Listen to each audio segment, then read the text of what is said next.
Bonjour, ici Julien Flo du site graphcobourse.fr et on se retrouve puisque ça m'est extrêmement demandé donc pour une analyse des différentes crypto-monnaies, savoir un petit peu où on en est par rapport à la dernière analyse que j'avais fait et notamment pour reprendre le Bitcoin, ce point pivot qu'on avait sur les 4000 dollars dont la cassure derrière a mis en place un drop sur les 3000, mais on a parfaitement repris toute cette perte et donc ça crée des niveaux très intéressants pour la suite à surveiller.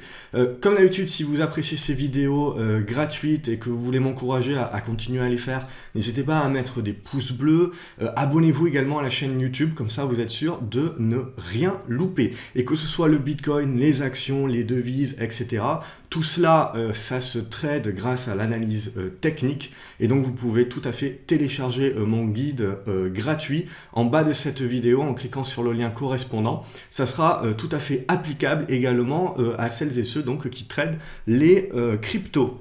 Donc au niveau des cryptos, je me dois de vous rappeler que c'est extrêmement spéculatif, extrêmement risqué et que donc la règle première, la règle de base, c'est de ne trader qu'avec de l'argent que vous pouvez vous permettre de perdre, c'est-à-dire qu'il ne change pas votre quotidien si vous le perdez.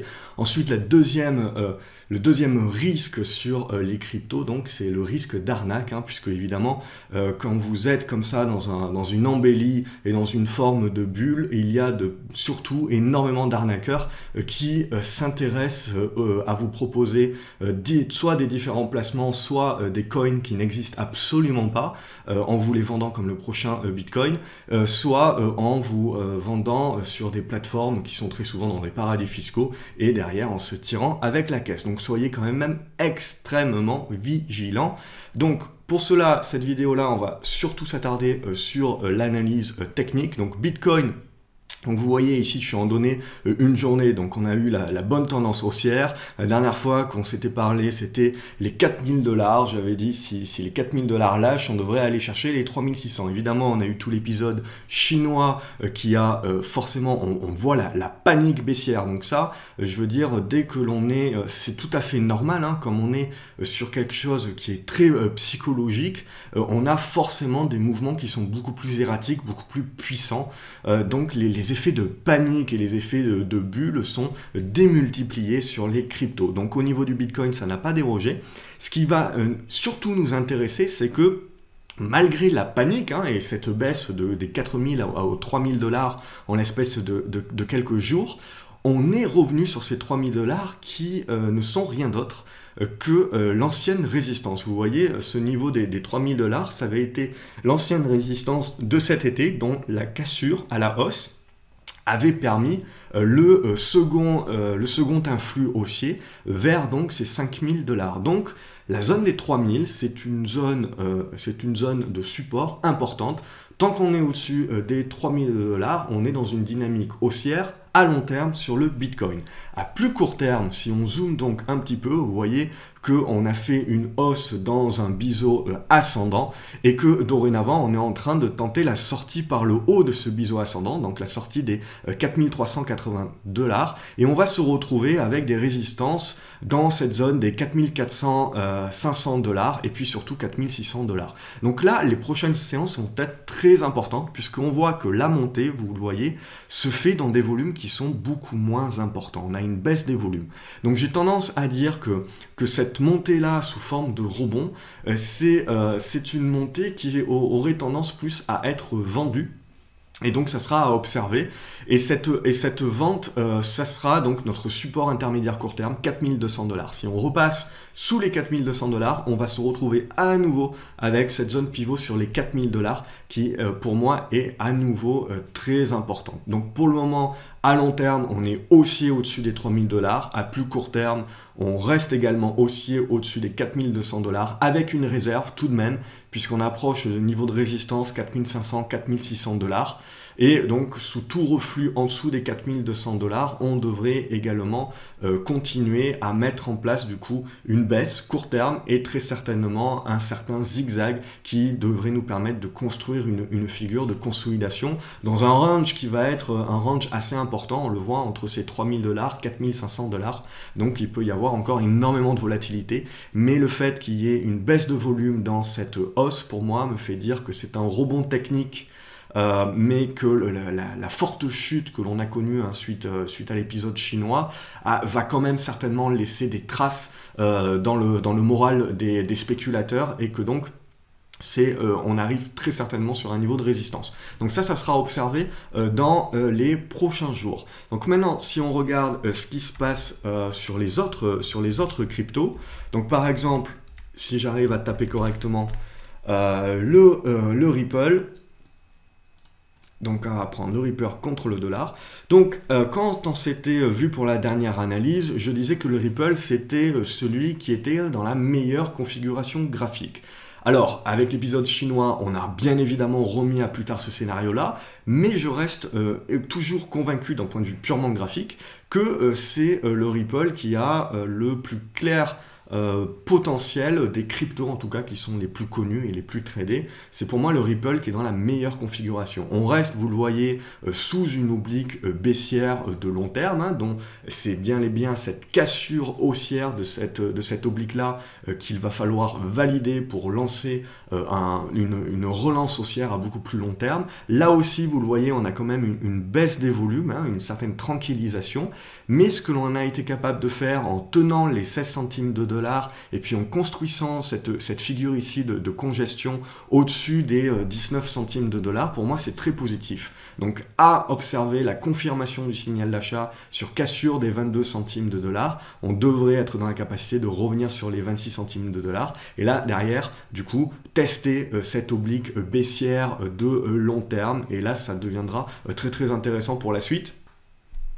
Donc là, pareil, au niveau de l'Ethereum, on a eu un bon dump suite à l'épisode chinois. On a le même type de rebond technique que l'on connaît sur le Bitcoin. Hein. Et regardez, celui-ci également se fait dans des volumes qui sont beaucoup plus restreints. Ce qui, pour moi, me laisse dire que s'il s'agit essentiellement d'un retracement, hein, je pense pas, mis à part s'il y a vraiment une bonne nouvelle qui arrive pour l'Ether, etc., je pense plutôt là que l'on est dans un retracement, retracement qui sera potentiellement vendu. En tout cas, c'est assez risqué. Au-dessus des 280 dollars, on reste positif, mais si on venait à casser, à rompre à la baisse les 280 dollars, hein, il y aurait fort à parier qu'on repartirait à la baisse. Là aussi, par contre, hein, sur l'Ether, on voit qu'on est haussier à long terme au-dessus de cette oblique haussière de long terme qui nous fait revenir vers cette zone des 200-220 dollars en support majeur long terme.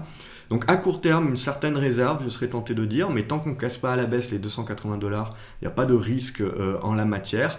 Évidemment, à contrario, si on venait à s'échapper au-dessus des 310-320 dollars, on relancerait la hausse, mais à la condition hein, d'avoir une augmentation des volumes, hein, ce qui validerait le retour des investisseurs, des spéculateurs surtout.